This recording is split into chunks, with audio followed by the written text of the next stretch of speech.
ನಮ್ಮದು ವೆಟ್ಲ್ಯಾಂಡ್ ಆಗಿರೋದ್ರಿಂದ government decision ಏನಾಗುತ್ತೆ ಅದು ಬೆಳೆ ಮಾಡ್ತಾರೆ. ಉದ್ದು, ಜೋಳ, ಹುಳ್ಳಿ ಅವೆಲ್ಲ ಮಾಡೋಕ್ಕಾಗಲ್ಲ. ಯಾಕೆಂದರೆ ಮತ್ತೆ ಮಳೆ, ಉತ್ತರ ಮಳೆ, ಮುಂದೆ ಫಾಸ್ಟೆಸ್ಟ್ ಮಳೆ ಬರುತ್ತೆ ನಮಗೆ. ಆ ಮಳೆಗಳು ಏಟಿಗೆ ಸಿಗಾಕಂದ್ರೆ ಶೀತ ಆಗೋಯ್ತಿದೆ, ಬೆಳೆ ಮಾಡೋಕ್ಕೆ ಅದು ಸೊಟ್ಟೋಗ್ಬಿಡುತ್ತೆ, ಅತಿವೃಷ್ಟಿ ಆಗ್ಬಿಡ್ತದೆ. ಹೀಗಾಗಿ ಈಗ ನೀವು ಸರ್ಕಾರನ 90 ನೀವೇ ಇದ್ರಿ, ಆಗ PW ಮಿನಿಸ್ಟರ್ ಆಗಿದ್ರಿ, ಚೀಫ್ ಮಿನಿಸ್ಟ್ರು ಅವರೇ ಇದ್ದರು ಹಿಂದೆ ಸಿದ್ದರಾಮಯ್ಯ ಅವರು. ನಾನು ಇದರಲ್ಲಿ ನರಸೀಪುರದಲ್ಲಿ ಅಟ್ಯಾಕ್ ಇದೇ ಥರ ರಿಕ್ವೆಸ್ಟ್ ಮಾಡಿದೆ. ಕೇವಲ 95 ಅಡಿ ನೀರಿತ್ತು, ಶೇಕಡ 70% ಬೆಳೆ ಮಾಡಿದ್ದು ನಾವು. 70% ಸಕ್ಸಸ್ ಆಗಿತ್ತು. ಅದು ಇಂಜಿನಿಯರ್ಗಳು ಕೂಡ ಸಹಕಾರ ಕೊಟ್ಟಿದ್ರು.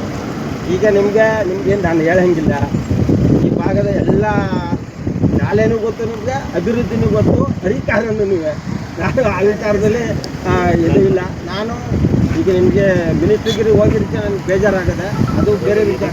ನಾವು ಮುಂದೆ ಎಲ್ಲ ಕೂಡ ಸಹಕಾರ ಕೊಡ್ತಾರೆ. ಕೊಬ್ಬರಿಯಿಂದ ನಮಗೆ ಈ ಸಾರಿ ನೀರು ಕೊಡಬೇಕು, ಎಲ್ಲರ ಪರವಾಗಿ ವಿನಂತಿ ಮಾಡ್ತಾಯಿದ್ದೀವಿ. ವೆಟ್ಲ್ಯಾಂಡ್ ಅಂದರೆ ಒಂದೇ ಒಂದಾಗ ಮುಂಗಾರು ಮಳೆ ಜೋರಾಗಿ ಬಿಟ್ಬಿಡ್ತು, ಉತ್ತರ ಮಳೆ ಎಲ್ಲ ಇದೆ ಪತ್ತೆ ಮಾಡಿ ಜೋಳ, ಉದ್ದು, ಕಾಳು ಏನು ಹಾಕ್ತೀವಿ ಅವೆಲ್ಲ ಸುಟ್ಟೋಗ್ಬಿಡ್ತವೆ.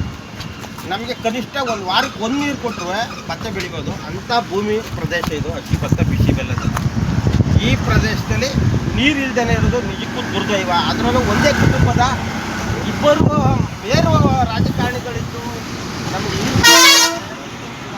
ಸಮಸ್ಯೆನೂ ಆಗುತ್ತೆ. ನೀವು ಒತ್ತಾಯ ಮಾಡಬೇಕು.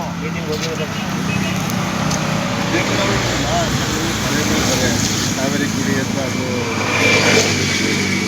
ಅದು ನಮ್ಮ CM ಸಾಹೇಬರು ನೀರು ಮಾತ್ರ ಇದು ಬಳಸ್ಕೋಬೇಕು ಅಂತಂದರೆ ಬೆಳೆಗೆ ಬಳಸ್ಕೊಬೇಡಿ, ಬೇರೆ ಬಳಸಿದ್ದು ಹೇಳಿದ್ದಾರೆ. ಇದು ಆ್ಯಕ್ಚುಲಿ ಈಗ ಅಪ್ಪ ಬದ್ದಲ್ಲ, ಅಂದರೆ ನಾನೇನು ವಿಧಾನಸಭೆ ನಡೀತಾ ಇದೆ ಕಲಾಪ ಇದೆ, ಇಲ್ಲಿ ತೀರ್ಮಾನ ಅದು ನೀವು ಒಂದು ಪತ್ರಿಕೆ ಗೊತ್ತು ಮಾಡಿ. ಏನಂತಂದರೆ ಈ ಭಾಗದಲ್ಲಿ ಪ್ರಕಾಶಿ ಮಾತಾಡ್ತಾ ಇದ್ರಿ.